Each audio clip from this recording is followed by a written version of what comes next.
This is an art attack? This is an art attack. This is Art Attack!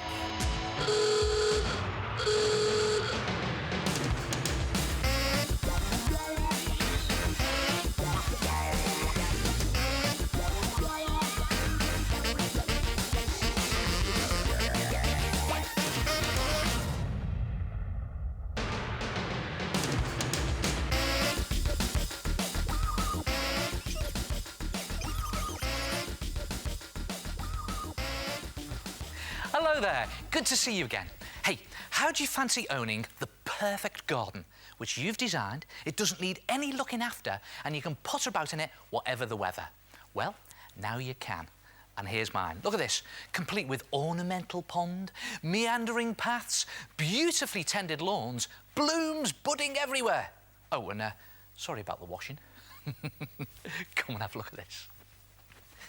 Now, it's a good idea to do a plan of your garden first on paper. It doesn't need to be neat, as you're just working out where you want things to go. And you can do any type of garden you like. Mine's got a pond in the corner with a path, a flower bed, potted palms, a washing line, a leylandi over here, and a patio here. Oh, and don't forget my archway.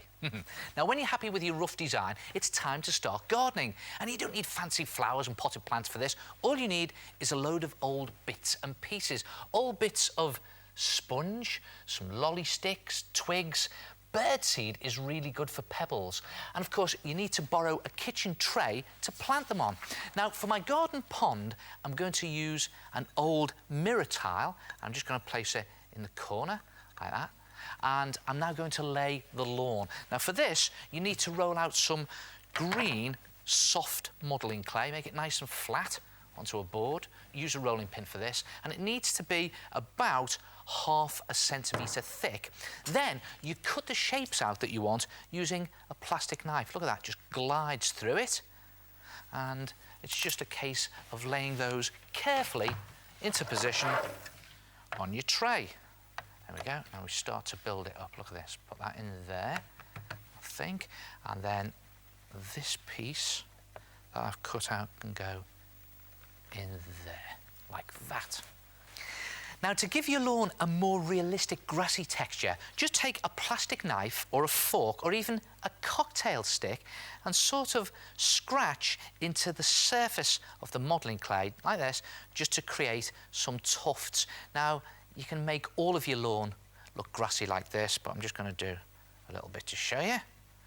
Then, you need to make some plants. Now, to make a big potted palm, you need a couple of old green scourers like this, and then using some scissors, just cut out some leaf shapes. Now, about 10 will do, and the idea is to just bunch them together like that in the middle. Hold them with your finger if you like, and you can just glue them or tape them into place, or you could even use a bag tie around there like that, just tie it round nice and tightly like that. And when you've made a few of these bundles, tie or wire the whole lot together to create one big one. See, there's a couple of them there. And just pop that into position on your lawn.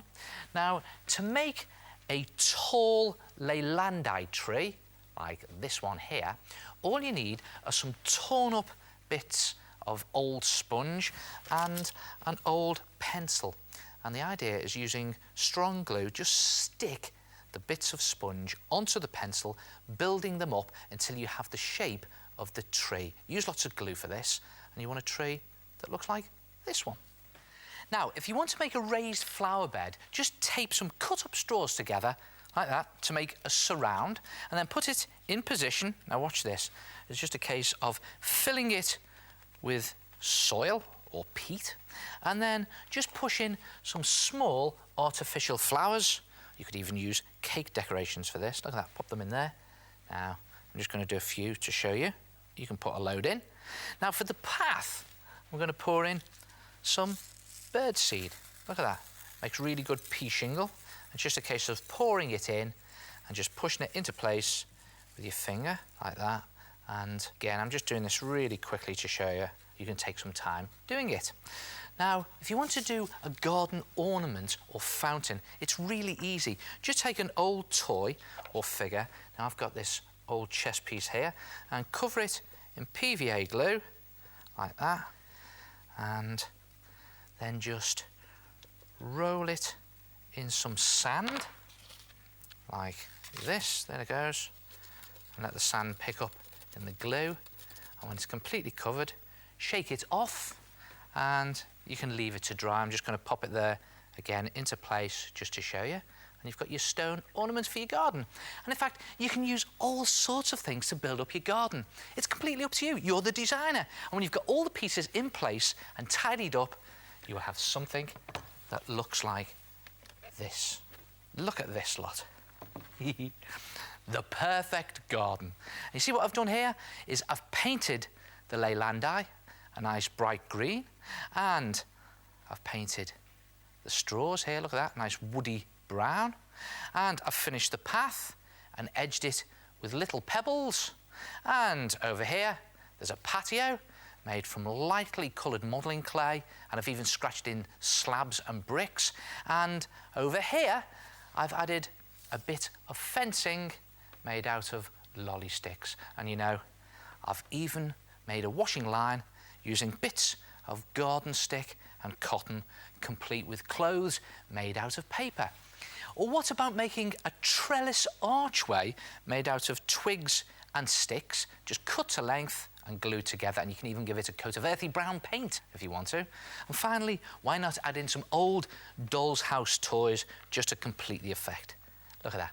Brilliant, isn't it? And the beauty is nothing is stuck down, so you can change things around and add things whenever you feel like it. And because you are the designer, you can decide exactly what you want in your garden. How about doing the perfect garden with a tinfoil swimming pool and stripy lawn? Brilliant.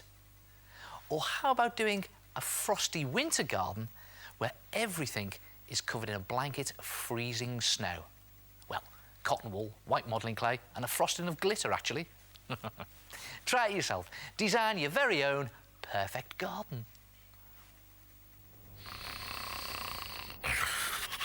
Oh, what a tranquil art attack. Hello! Yes, it's me again, the head. And who'd have thought that garden was based on an old tray and lots of bits and bobs that you find around the house?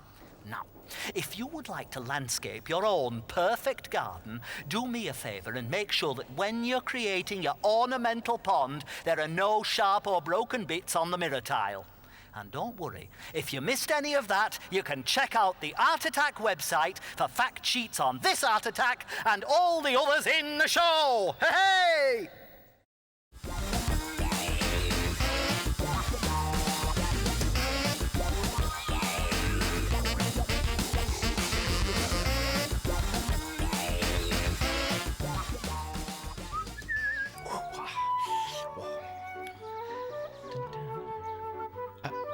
Closed.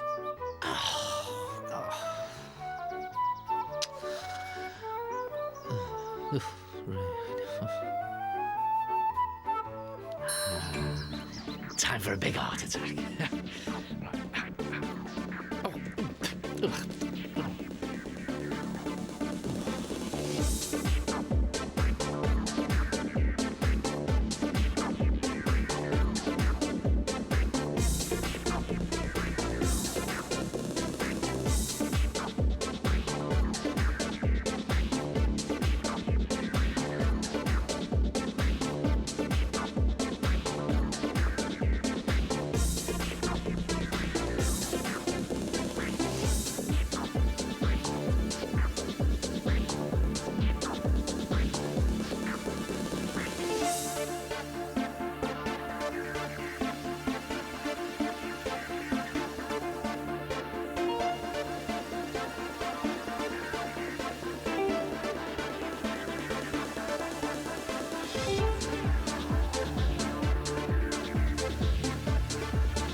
Hey, have you noticed you often hear about artists talking about putting light and shade in a picture? I mean, I do it all the time. But, you know, it can be confusing. I mean, where do you put it? Well, here's a great tip for helping you to practice where to put light and shade in your pic. Take some dark chalk, pastels or charcoal, and just draw a rough guide picture of anything you like, but just a basic outline shape, no detail. I've done this dancer. You can do anything you want. Now, before you can put light and shade in your picture, you have to decide where the light is coming from. It could be the sunlight from above, a lamp from the side, or even a window. Well, I'm just going to do a light up here that will be shining down on the dancer in this direction. So I'm just going to smudge it like that. See that? Now, here's the fun bit. Take some white chalk or pastel and draw splashes of light down the edges of your picture where the light hits it. Now, you don't have to be neat. See that? I'm just scraping some light down the edge there where the light touches the side of the body. See that? The light's coming from here, so that edge will have some light, and there, and up there, and there, and again. See, you can keep doing this like that, there, like that, and then it comes down here and it hits the top of the leg, there, like that, maybe just along the side of the body. And then what about this leg? Well, it'll probably be along there, like that, and then maybe a bit down there, and also there'll be some light on that foot, there, like that. And you don't have to be neat or perfect about it. Then take your chalk pastel or dark charcoal and just do pools of shade on the opposite edges away from the light, where the light can't get to. See down there? So the light down there, it's all hidden in shade. And again, down that side of the arm, like that. And the light's coming here, so the arm there will be hidden, like that. And don't forget this side of the head. And again, I'm not being neat about this, I'm just scribbling it in. Don't forget under the neck, and that'll be in shadow there. Just looking for all those bits where the light can't get to, under the legs there, like that, and there, and under there, and maybe this side of the leg, there, like that. Then, just gently smudge the splashes of light in towards the middle. See this? Look, I'm just gently smudging, just stroking those little splashes of light at the end of my finger. Don't smudge them too much. Just push them in towards the middle. There. And then do the same with those pools of shade. Just push them in towards the middle like that. Just tickling the whole thing with my finger very lightly. And you're just gently blending the light and the shade together.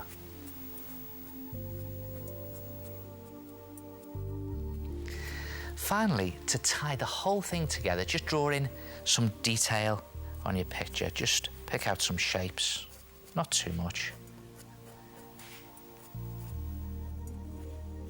Just a bit of detail. And a little bit with the white. Again, not too much. Just pick out some shapes. Like that. And there it is. A great way of practicing light and shade. Try it yourself. Put some splashes of light and pools of shade into your sketches. Oh, isn't he bright? And just remember, all you need to do is draw splashes of light down the edges of your picture where the sunlight hits it. Hey, do you want to see mine? You see, even I get it right sometimes. Thank you. Just taking a quick look at my Art Attack scrapbook again, at all the ideas that you've sent in. Looking for some good ideas here? They're all good. Take a look at these. Charlotte has created a lovely mosaic-style picture with brightly coloured chalks. Nice one, Charlotte. And here's a technique I've not seen before. Blotting ink onto blotting paper so that it spreads out and then add detail with a black pen. Well done, Amelia. And this wonderful still life of shells from Andy is absolutely fantastic. I love his choice of warm acrylic colours. And how about this? Max's paint and wax crayon art attack. He's composed it in such a way it reminds me of wallpaper. And Yasmin's colourful picture here really stands out from the page. Very shiny. So how did you do it, Yasmin? I collected together silver foil, shiny paper and sweet wrappers. I then trimmed them into different shapes and glued them onto coloured paper. Yeah, great art attacks. Hey, a nice abstract pattern. And here's a great technique that I've come up with to create abstract art. So easy and great fun to do. First, you need a piece of thick paper or card. Then you need some poster paint. Now, I'm using blue, and you need to mix it with a tiny bit of water to make it slightly runny. And the idea is to blob the paint randomly across your paper or card. So I think I'll do one there, one there, one there, and one there. Then watch this. This is great. Watch this. Pick up your paper carefully and tilt it this way and that. That's this way and that. And then this way, and then that way. Whoa. And when you've got a good set of random lines running in all directions, lay it out flat and let it dry completely. And here's one that is already dry. Look at that. And the great thing is, they come out different every time. Now, to turn this into a more colourful abstract picture, why not use different coloured paints to fill in some of these sections? Watch this. The idea is to keep filling in the sections with lots of different colours. The more you add, the more psychedelic the effect. Great, isn't it? And it's so easy, you know, and you can create loads of different psychedelic pictures. How about using this method? How about using white paint on black paper and colouring the sections in silver and gold? Or one where the sections are filled in with fluorescent colours. Look at that. God, that really does your eyes in, doesn't it? Or how about going crazy with a really big, over-the-top, crazy, multicoloured one? Look at that. And don't forget, you can check out the website for fact sheets on this and all the other artefacts in the show. So try it yourself. Do some psychedelic abstract art. And I'll see you next time. Ta-ra.